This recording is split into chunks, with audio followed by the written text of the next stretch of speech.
სხდომაზე მწვავე კითხვების ავტორები მხოლოდ ლაშა ტუღუში და ლიკა შავგულიძე ბასილაია იყვნენ, როგორც ყოველთვის დანარჩენებმა კი ტრადიციულად თინათინ ბერძენიშვილს ხოტბა შეასხეს. მოცემულობა ამრიგად არის ასეთი, რომ მომდევნო 6 წლის განმავლობაში საზოგადოებრივ მაუწყებელს კვლავ თინა ბერძენიშვილი უხელმძღვანელებს, მასთან მიმართებით კრიტიკული კითხვები იყო, მათ შორის ეუთო ოდირის მწვავე დასკვნასთან დაკავშირებით იყო, რეპორტიორების საზღვრებს გარეშეს განცხადებაზე, სადაც საუბარია იმაზე, რომ საზოგადოებრივმა მაუწყებელმა დაკარგა სარედაქციო დამოუკიდებლობა, საუბარი შეეხო მცირეწლოვან ანკასაც, რომელმაც გონება დაკარგა, თუმცა ამის შემდეგ რეაგირება სანამ ნომერი არ დასრულდა, არავის არ ქონია და ერთ-ერთი ყველაზე კრიტიკული კითხვა დაისვა მათ შორის, რატომ ათავისუფლებენ და მათ შორის თინათინ ბერძენიშვილის დირექტორობის პირობებში საზოგადოებრივი მაუწყებლიდან ადამიანებს სოციალურ ქსელში გამოქვეყნებული პოსტის გამო. რაზეც ბერძენიშვილს ჰქონდა ასეთი პასუხი, რომ მომავალშიც ასე იზამს, რადგან მისი განმარტებით სოციალური ქსელები არის ყველაზე მძლავრი იარაღი, ამიტომ მას აქვს პრეროგატივა და უფლება იმასთან დაკავშირებით, მისი პრეროგატივა, რომ შესაბამისი რეაგირება მოახდინოს და თუნდაც ადამიანები სამსახურიდან გაუშვას და გაათავისუფლოს სოციალურ ქსელში გამოქვეყნებული პოსტების გამო, ანუ ბერძენიშვილმა ანალოგიური და იდენტური ქცევა დაანონსა მომდევნო 6 წლის განმავლობაში. დავიწყე ბოლო ისტორია. დიდ ტელევიზიაში რო არსებობს, ხომ ეს სერიოზული პრობლემა არის ნამდვილად. რატომ დასაჯეთ თქვენი თანამშრომლები მაგალითად პოსტების გაშეარების გამო? ეს თქვენი ასე ვთქვათ პოზიცია ესეთი, რომ თუ ადამიანი რომელიმე თანამშრომელი პოსტს გააშეარებს, ამიტომ თქვენ თავს აძლევთ უფლებას, რომ მას დაუქვითოთ მაგალითად მესამედი ხელფასი. მე არაფერს ვამბობ ძველ ისტორიებზე, როდესაც თქვენ გარკვეული მოსაზრებების თუ გარკვეული შეხედულების გამო დაითხოვეთ თანამშრომელი, როგორც და ზაუტაშვილი, ჩიქოვანი, ასევე ეს ეხება გადაცემების დახურვას. რაც შეეხება პოსტების დაშიარებას და აქ მინდა თქვენი ყურადღება, იმიტომ რომ ისევ დაპირება, რომ თქვი მე აღარ შევიცვლები და კი ასე ვაპირებ კვლავ გაგრძელებას, კიდევ ესე მოვიქცევი ბატონლაშე, ესე ცუდად.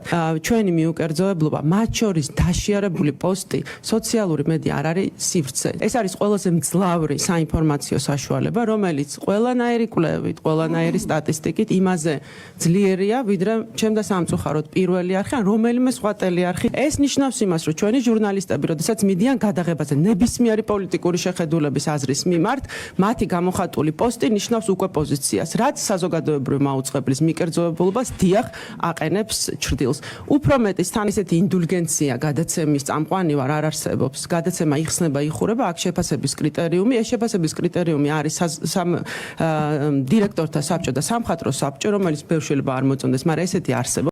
ჩვენი ტელევიზია უნდა გამოხატავდეს ყველა საზოგადოებრივი ჯგუფის ინტერესს.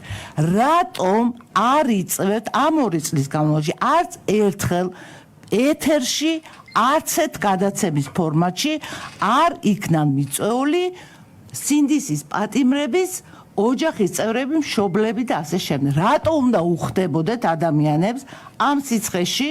კიდე არის დაანონსებული აქცია, ნუ თქვენთვის შეიძლება ეს არ არის მნიშვნელოვანი ადამიანის სიცხეში რო დგას ქუჩაში ამდენი ხანი, მაგრამ რით ვერ მივახციეთ ამას, რომ ხალხს მოიწვიოთ? ერთი რამე და ხალხტონ ლიკა გითხრათ, მიუხედავად ყველაფრისა, შემჩნეული არ ვარ, რომ ჯერ ადამიანები ვართ, ეხლა როცა მეუნებით სიცხეში, პოპულიზმს ამას ვეძახი, ვიღაცა დგას, კი ვღელავთ, ნერვიულობთ, თითოეულ ადამიანს, ვინც დგას, იმაზე ვღელავთ.